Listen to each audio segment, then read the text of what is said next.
그리고 실제로 만나게 되죠. 우리 14절 말씀 같이 읽겠습니다. 시작. 그들이 성읍으로 올라가서 그리로 들어갈 때 사무엘이 마침 산당으로 올라가려고 마주 나오더라. 이게 부사 나오죠. 마침. 정확한 타이밍에 사울이 사무엘을 만나게 되는 거예요. 사울이 사무엘이 누군지도 모르지만 만나지는 거예요. 이런 요소들을 우리가 하나님 인도하심 볼 때 하나님이 인간의 시간 가운데 역사하신다. 그래서 이제 섭리하신다라고 하거든요. 그냥 우연히 된 것 같은데 이 시간 속에서 사람의 사건들 가운데서 하나님이 일하시고 있는 거예요. 그걸 통해서 하나님의 뜻을 이루어가신 것을 우리가 성경을 통해서 봅니다.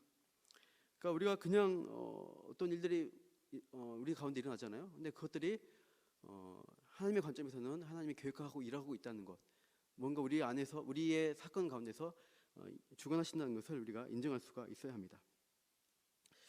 그래서 참 우리가 어떤 예기치 못한 문제, 뭐 앞나기를 잃어버렸다, 그래서 3일 동안 막 고생하고 찾는 그런 사건들이 있겠죠.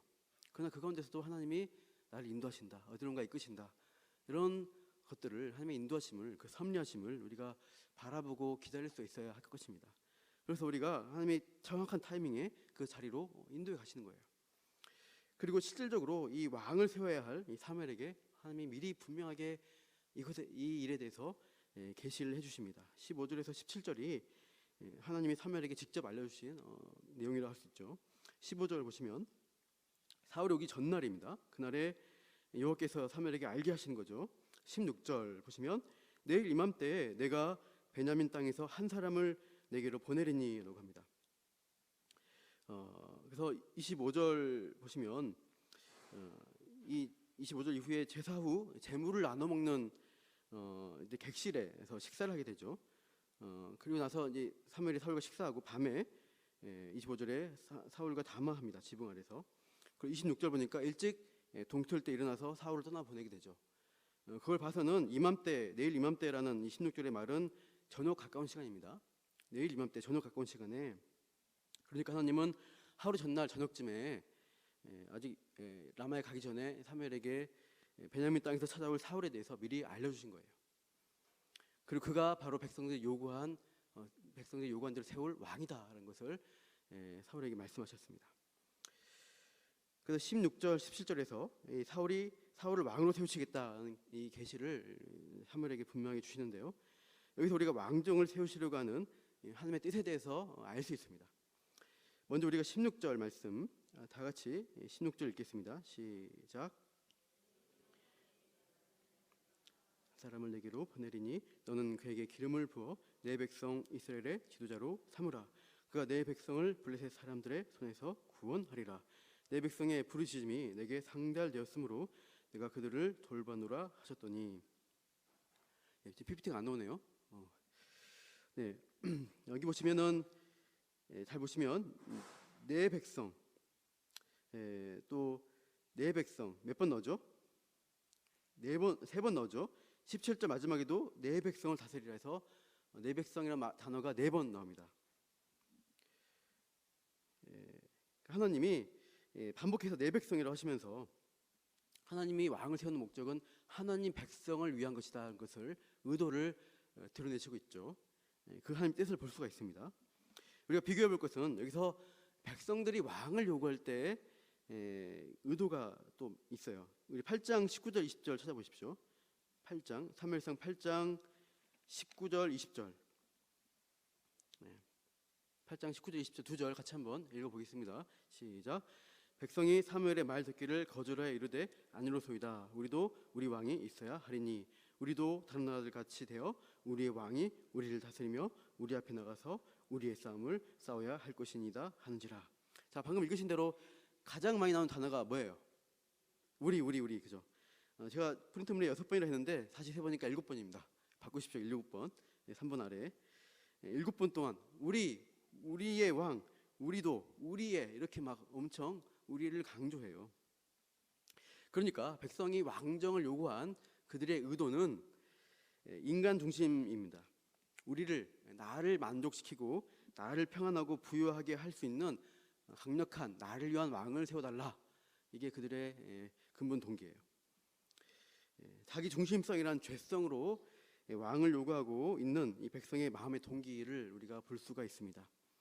왕도 하나님도 교회도 어떤 종교 행위도 다 자기를 위해서 존재하는 것으로 만들어 버리는 것, 이것을 우리가 뭐라고 들었죠? 지난 주일날 김영호 목사님이 설교하신 부분에 참 있죠. 우상 숭배자라고 했습니다. 세상의 중심이 나이고 자기이고 모든 것이 자기를 중심으로 움직이게 한다 여기는 순간, 그것이 예배든 기도든 다른 사람 영혼을 구하는 전도이든 간에 그것은 우상 숭배 행위다라고 하셨어요.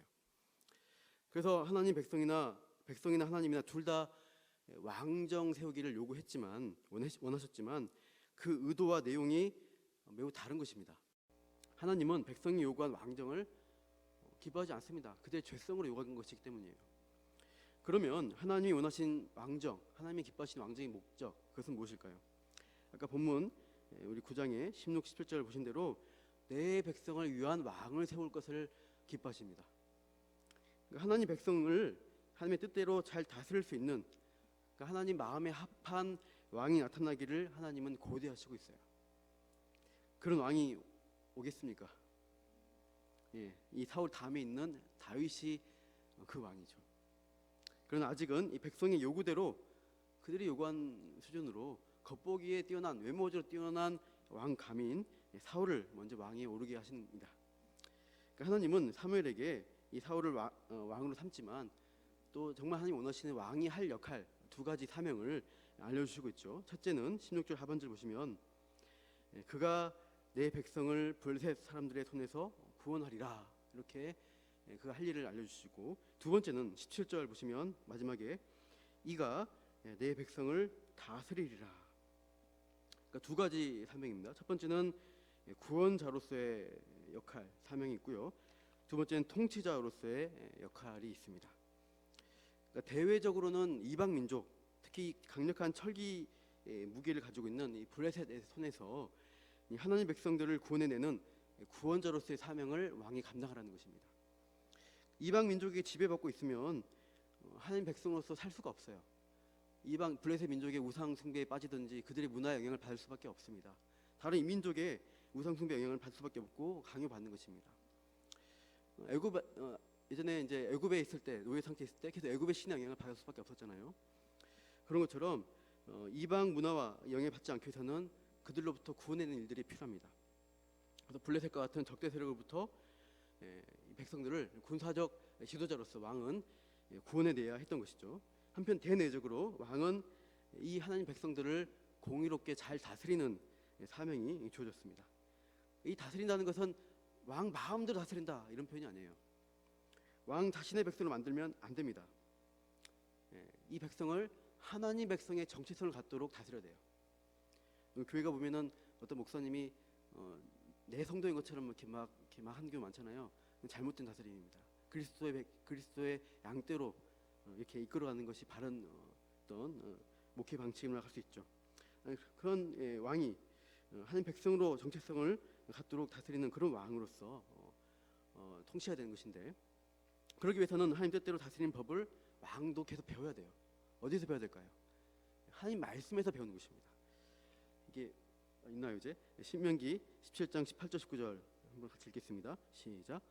그가 왕위에 오르거든 이 율법서의 등사본을 레위 사람 제사장 앞에서 책에 기록하여 평생에 자기 옆에 두고 읽어 그의 하나님 여호와 경외하기를 배우며 이 율법의 모든 말과 이 규례를 지켜 행할 것이라. 나중에 왕위에 오를 사람은, 왕은 하나님 말씀을 가까이 해라.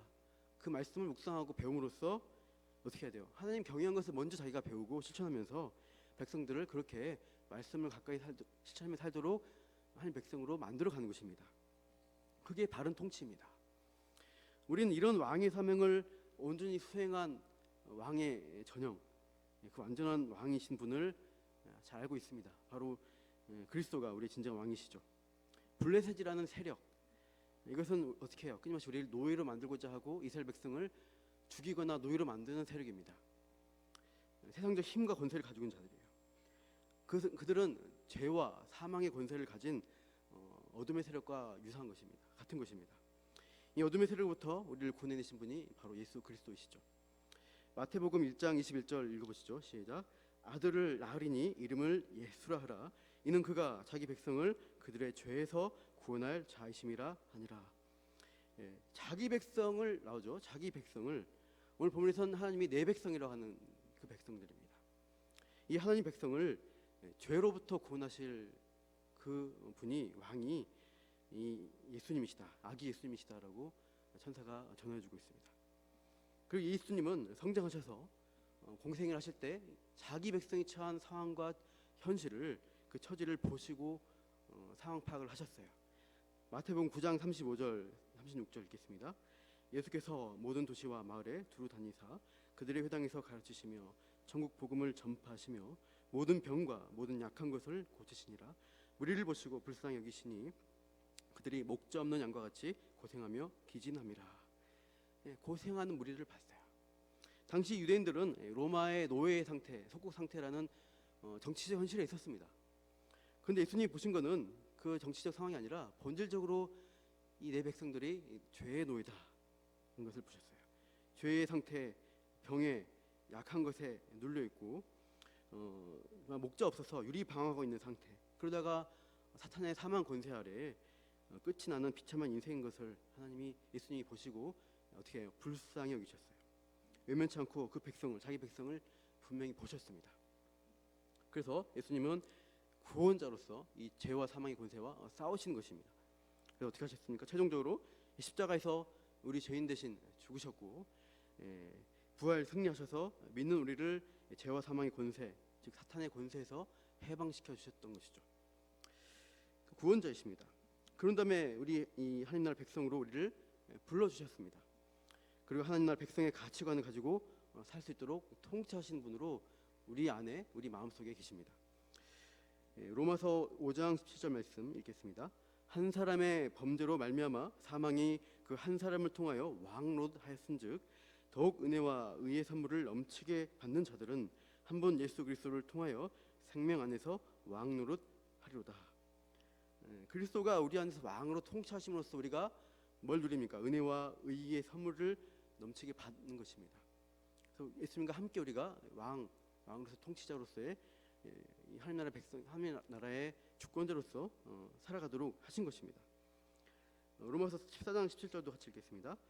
하나님의 나라는 먹는 것과 마시는 것이 아니요 오직 안에 있는 의와 평강과 희락이라 되어 있습니다. 하나님 나라를 누리는 것이 무엇이냐? 먹고 마시는 게 아니라는 거예요. 육체적으로 누리는 게 아니라 성령 통해서 주시는 의, 평강, 희락이라고 말씀합니다. 이 의로운 것들, 이 주님이 주시는 의로운, 평강은 평화이고 희락은 기쁨입니다. 이런 것들을 누리게 하시는 것이 그리스도의 통치입니다. 근데 이것들을 우리가 구원받았다라고 해서 그것이 저절로 누려지는 게 아닙니다. 성화의 싸움과 연단을 통해서만이 이것들을 더 깊이 누릴 수 있게 하셨습니다. 우리 디모데전서 6장 11절 12절 읽겠습니다. 오직 너 이것들을 피하고 의와 경건과 믿음과 사랑과 인내와 온유를 따르며 믿음의 선한 싸움을 싸우라. 영생을 취하라. 이를 위하여 내가 부르심을 받았고 많은 증인 앞에서 선한 증언을 하였도다. 오직 너 하나님의 사람아, 이것들을 피하고 믿음의 선한 싸움을 싸우라라고 명령하고 있죠. 그러니까 하나님의 통치라는 것은 그리스도의 싸움에 우리가 이미 승리하신 그리스도의 싸움이지만은 우리도 그의 백성으로서 이 악의 세력과의 어둠의 세력과의 우리 속에 있는 죄성과의 싸움에 끊임없이 서 있는 것입니다. 그러니까 하나님의 통치, 이 그리스도의 통치가 예수님 잘 믿었으니까 이제 복 받고 나를 편하게 만들고 아무 문제 없게 하고 내가 원하는 대로 다 이루어지게 한다. 이런 게 하나님의 통치가 아닙니다. 지난 중구청 수련회 지난주 하면서 박민구 목사님 하신 말씀 중에 이런 내용이 있었어요. 예수 믿고 나서 나는 죄 문제가 해결됐다, 죄가 없다라고 하는 사람에 대해서 이렇게 설명하십니다. 그것은 죄가 없는 게 아니라 뇌가 없는 것이다. 죄가 아니라 뇌가 없다, 생각이 없다. 성경을 제대로 알고 보면은 그렇지 않다는 것을 안다는 거예요. 예수 믿고 나서 죄 없이 막 산다, 죄가 없다고 막 사는 사람은 성경을 제대로 아는 것도 아니고 진짜로 구원받은 것도 아니라는 것입니다. 제대로 된 하나님 통치 방식은 믿는 자를 하나님이 연단의 자리, 성화의 자리로 이끄시는 거예요. 고난을 통과하게 하십니다. 고난을 통해서 연단을 통해서 다듬어지고 깎아지면서 어떻게 되냐면 예수님을 점점점 닮아갑니다. 출애굽 백성들을 인도하실 때 애굽의 집에서 해방시키시고 빠른 길 편한 길 블레셋 길로 바로 가는 길이 있었어요. 블레셋 바로 물리치시고 그냥 3일 만에 가나안 땅 가면 참 좋았을 텐데 하나님은 어디로 인도하시나요? 길을 돌려서 광야길로 돌리세요. 거기서 주실 말씀이 있는 거죠. 시내산에서 율법의 말씀을 주시고 하나님 백성으로서의 정체성을 훈련시켜 나갑니다. 만나 메추라기 주시면서 먹는 훈련, 말씀 먹는 훈련을 통해서 이 하나님 백성으로서의 군대의 모습을 갖추어가도록, 그게 된 다음에 가나안 땅 들어와서 전투할 수 있도록 하나님 이끌어 가신 것입니다. 훈련이죠. 다윗을 그냥 왕으로 세우지 않습니다. 사울은 그냥 왕 세웠다가 안 됩니다. 외모로 왕 되는 것이 아닙니다. 그 내면을 훈련시키시고 또 광야에 보내셔서 광야의 훈련을 계속 받도록 하셨습니다. 그래서 계속해서 하나님께 순종하는 법을 배워나갔던 이 다윗이 나중에 왕이 올랐을 때 하나님 말씀으로 또 예배한 자로서 통치하는 것을 볼 수가 있습니다. 엘리야는 어떻게 했어요? 우리가 지난 시간 주일학에서 좀 초등부 말씀이기 때문에 보는데 바알 아세라 선지자 850명과 싸워서 단번에 이긴 다음에 그때 바로 이스라엘 나라를 바로 회복시키면 좋았을 텐데 그렇게 안 하시죠. 계속 사슬퍼런 이세벨의 독설을 듣고 엘리야가 주눅이 들어가지고 광야로 도망갑니다. 거기서 이제 룹네버 안에서 먹이시고 좀 치게 하신 다음에 호렙산 편에서 거기서 세면 음성으로 하나님이 어떻게 일하실 것인지를 말씀하시죠. 그러니까 하나님의 일들은 인간이 생각하는데 힘으로 막 엄청난 어떤 능력으로 하지 않으시고 그 사람, 그 당사자를 훈련시키고 바꾸시는 방향으로 하나님이 계속해서 이끌어 가세요. 쉬운 길이 아니라, 세상이 원하는 힘으로 하는 길이 아니라 우리를 깎아서 하나님을 닮게 하는 길, 하나님 백성으로 정체성으로 만드는 가운데로 우리를 이끌어 가시는 것이 하나님의 통치 방식입니다. 그래서 하나님은 그렇게 하나님 정체성을 찾도록 우리를 이끌어 가시니까, 그러니까 우리가 처한 환경, 배경, 때로 나와 자꾸 부닥치는 사람들, 교회에서 만나잖아요. 그런 인간관계에 대해서 원망하고 불평하는 것은 이 하나님의 통치에 대한 불신이라고 할 수 있습니다. 나에게 이런 일들을 허락하셨다. 이것은 그것을 통해서 나에게 하나님이 이끄시는 방향이 있는 거예요. 원하시는 뜻이 있는 것입니다. 이런 일들을 허락하셨구나. 나에게 힘든 일을 주셨지만 이것이 하나님이 나를 만들어 가신 방식이구나. 통치하시는구나 라는 것을 믿고 그분 아래에 순종하면서 하나님의 뜻을 구하며 나아가야 할 것입니다. 우리가 다윗도 마찬가지예요. 사망의 음침한 골짜기로 하나님이 이끄십니다. 그러나 그것이 하나님의 인자하심과 그 하나님의 은혜를 받는 그 자리로 이끄는 방법이라는 것을 기억하시고, 오늘 하나님의 구원하심, 그리스도를 통한 구원하심, 또 그분의 통치하심에 우리가 순종하면서 살아가신 주의 백성으로 나아가시길 축원합니다. 우리 찬양 부르시면서 기도하겠습니다.